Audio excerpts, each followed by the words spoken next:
Agradecemos a Jorge Aljovín, consultor, analista electoral, constitucional y parlamentario. Jorge, con enorme gusto te saludamos, muchas felicidades, gracias que estás con nosotros en este viernes.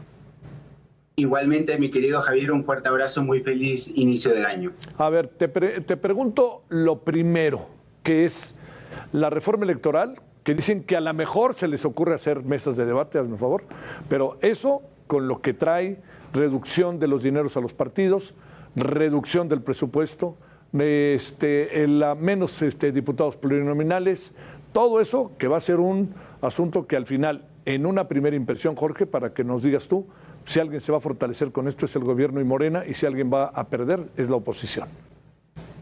Efectivamente, mi querido Javier, esta reforma electoral suena tan bonita como América Mexicana. Y entonces lo que estamos viendo es finalmente una motosierra que está pasando por todos los partidos políticos de oposición.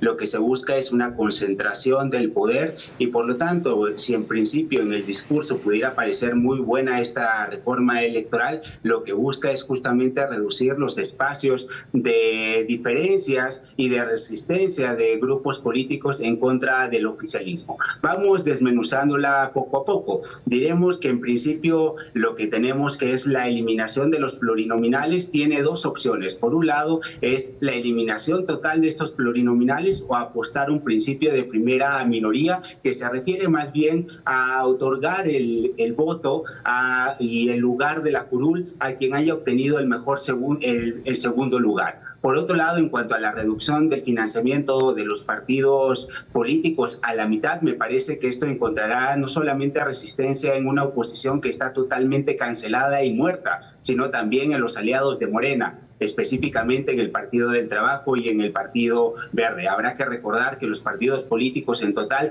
reciben más de 7,000 millones de pesos a partir de la fórmula constitucional que tenemos. Por otro lado, también en esta reforma electoral lo que se plantea es prohibir el nepotismo. Y aquí es patrimonio de todos los partidos políticos. Por lo tanto, me parece que esto tendrá muy pocos incentivos para pasar tanto en Cámara de Diputados como en senadores, porque también esto es parte de las familias, de las castas que tenemos dentro de los partidos políticos. Por lo tanto, lo que estamos viendo también en el tema de reelección también pasará justamente por una grave discusión y una discusión profunda en el Congreso, porque justamente pues esto ha permitido que se puedan negociar posiciones políticas y al no haber esta opción habrá muchos que estarán sufriendo. Por lo tanto, me parece que si bien es un buen tiene un buen mensaje, un buen significado, que es que se acabe la fiesta, que se acabe las castas en los partidos políticos, el compadrazgo, el amiguismo,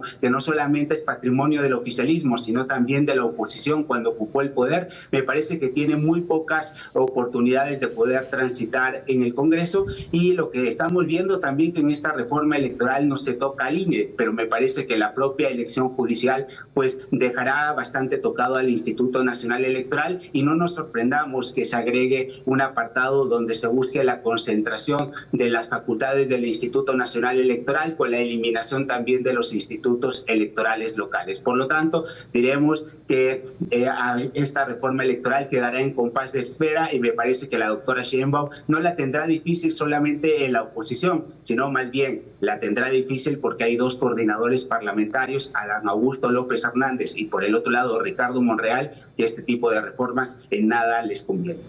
A ver, ¿qué le sirve estas reformas a la democracia mexicana? ¿Qué le da a la democracia mexicana?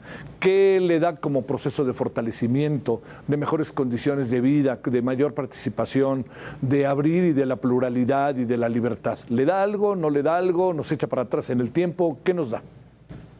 Nos retrocede en el tiempo, Javier, elimina la posibilidad de que existan voces y una pluralidad en nuestro Congreso, por ejemplo, con la eliminación de los diputados y senadores plurinominales, que si bien tenemos ciertas objeciones en contra de ciertos grupos que siempre y personajes que siempre repiten y que no se han sometido al voto popular, también es cierto que los plurinominales nacieron en el año 63 como los diputados de partido, luego en el 77 como con una representación proporcional que luego se fue consolidando en el 86 y luego en el caso de senadores en el 93 y en el 96. Por lo tanto, creo que esto hay que verlo con un matiz. Más bien deberíamos estar hablando de listas abiertas, esto es, que no solamente los partidos políticos tengan la posibilidad de definir el lugar de aquellas personas que van en estas listas plurinominales, sino que también los ciudadanos, cuando vayamos a las urnas, podamos votar libremente por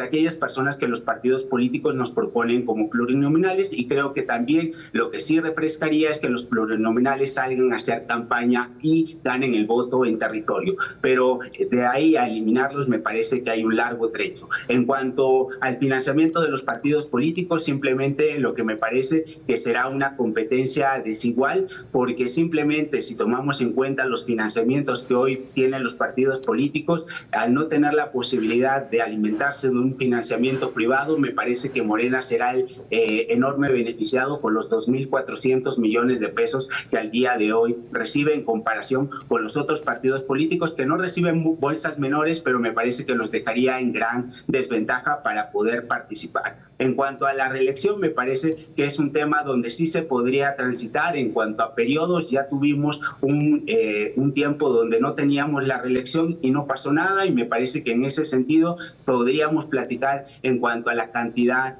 de periodos. Y en cuanto al nepotismo, me parece que el propio oficialismo no canta bien las rancheras, porque en los últimos días hemos visto episodios de estos, por ejemplo, en la Fiscalía de la Ciudad de México. Por lo tanto, me parece que son buenos deseos, pero encontrará no solamente resistencia de la oposición, que es nula y que está cancelada, pero más bien la resistencia vendrá también de sus propios correligionarios, que habrá que recordar que ya hubieron cismas dentro del movimiento. Simplemente recordemos las peleas de Corral con Noroña, o por otro lado de los coordinadores parlamentarios Adán Augusto López Hernández y Ricardo Monreal. Por lo tanto, me parece que esta reforma electoral tendrá pocas posibilidades de transitar en los términos que está planteada, y también, como tú muy bien lo decías, Javier, el Parlamento abierto, la posibilidad de dialogar este tipo de reformas no es una prebenda, sino que es una obligación que se tiene, sobre todo porque hay que consultar, hay que dialogar y ver cuál es la dimensión y los matices que debe tener esta reforma electoral. A ver, para cerrar, esto que van a llamar el Instituto Nacional Electoral y de Consultas, o de todo este tipo de cosas, es decir, que cambiaría su nombre para meter otro tipo de variables, que son cosas que tendría que tener como principio, por lo menos este es en el proyecto, el instituto. Te pregunto, ¿queda claro dónde cabría el instituto? ¿Lo ves al Instituto Electoral, Nacional Electoral y de Consultas, o como se le llame, como parte del gobierno? ¿Mantendrá su autonomía? ¿Qué alcanzas a apreciar en este sentido con lo que nos costó la autonomía, con lo que nos costó desde el 88? Así es, justamente creo que este tipo de reformas lo que plantean es un retroceso, una concentración del poder. Podemos tener nuestras diferencias con el Instituto Nacional Electoral y la actuación que han tenido sus consejeros en lo particular en un claro sesgo y entrega al oficialismo, pero de ahí a concentrar, eliminarlo, desaparecerlo, aniquilarlo y buscar que todo se concentre en el Instituto Nacional de Elecciones y Consultas, me parece que es una motosierra innecesaria, hablando de esta motosierra de Javier Milei, donde simplemente lo que estamos haciendo es eliminar por eliminar y no estamos haciéndolo de manera consciente, porque habrá que recordar que esas mismas banderas que se tuvieron después del 88, con el nacimiento del Instituto Federal Electoral en 1990, fueron las mismas banderas que enarboló la propia izquierda en nuestro país, y me parece que es un discurso paradójico, contradictorio, y que simplemente lo que busca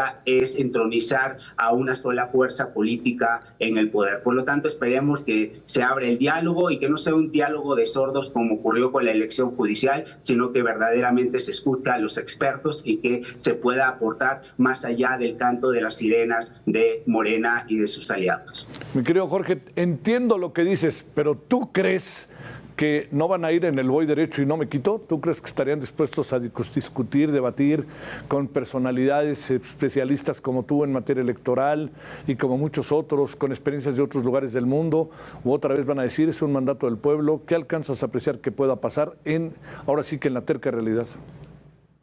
En la terca realidad, lo que nos estamos encontrando es un constitucionalismo autoritario. ¿En qué sentido? Constitucionalismo autoritario donde no vale el diálogo, donde no vale la deliberación, sino que simplemente hay decisiones tomadas y que simplemente se legitiman con lo que se denomina el pueblo. El pueblo con votos que al final del día pues le dio la supermayoría a Morena. Pero me parece que eso no es suficiente, sobre todo cuando estamos hablando del propio andamiaje electoral. Me gustaría esperanzarme, pero realmente, efectivamente, un parlamento abierto en estos términos será simplemente ir a dialogar entre sordos y no escucharnos y simplemente polarizar más la situación. Por lo tanto, tampoco soy bastante positivo ni me esperanzo en un parlamento, pero creo que al menos se debería de cumplir con este procedimiento y aquí la oposición tiene que ir trabajando porque ya le hemos visto que ha descansado bastante. ¿Dónde está el PAN? ¿Dónde está el PRI? ¿Dónde está MC? Me parece después del 2024 y de esa ola que les pasó, tienen que ya levantarse y trabajar en serio. No veo por dónde. Mi querido Jorge, muchas gracias que estuviste con nosotros. Jorge Aljobín, muy buenas noches. Muy buenas noches, mi querido Javier. Gracias. Bueno, vamos a presentarle un